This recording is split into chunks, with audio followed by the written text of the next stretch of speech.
So the nerve itself, it's called the axillary nerve because it will pass through the armpit region and it will essentially wrap around the deltoid. Now, if you can't tell from there which nerve we're talking about this one here, okay? This is the left axillary nerve. And can you see how this nerve wraps around the deltoid? So this is the deltoid muscle there that I've highlighted now.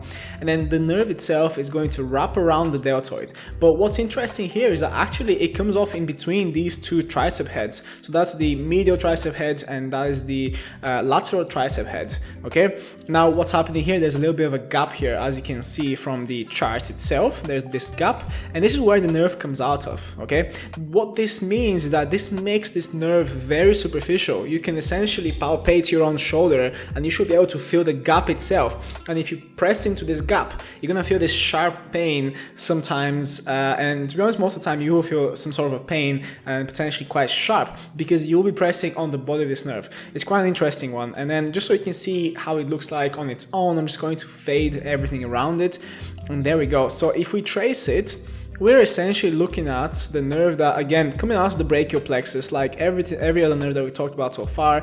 And then from here, instead of going and following the median, ulnar, and radial down the arm, this one is actually now translating here and then wrapping around the deltoid. And then, like I said in the beginning of the video, you got these little branches that come out. Can you see how?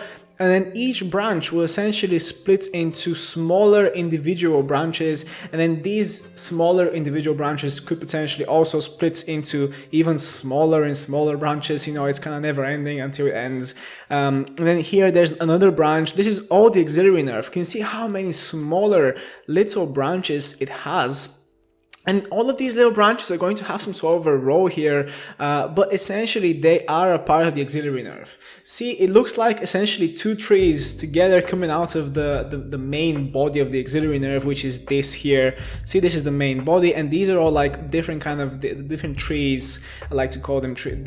Essentially they resemble trees, and they wrap around the deltoid. Now, because of their proximity, obviously, to the deltoid muscle and their location, there's one that wraps around to the front. So if you ever feel like you've got this pain that kind of on the front of the deltoid, it could be potentially coming from the axillary nerve itself, and you can quite clearly see how it wraps around from there. It's quite a interesting and very kind of beautiful nerve based on its shape, you know. And it's quite interesting as well if you think about it. It's like a hand that's wrapping around the deltoid, and it's there to provide that innervation, so the motor innervation and the sensory innervation. So it provides the motor capabilities and the sensory capabilities for this muscle, right? So the function here for the axillary nerve will be to innervate the deltoid, so it will be any movement related to the deltoid. So if you ever feel like you got weakness in the deltoid muscles that's unexplainable, potentially you might be suffering from some sort of an impingement. It's quite common for this nerve to get impinged where it essentially comes out of in that gap that we talked about previously.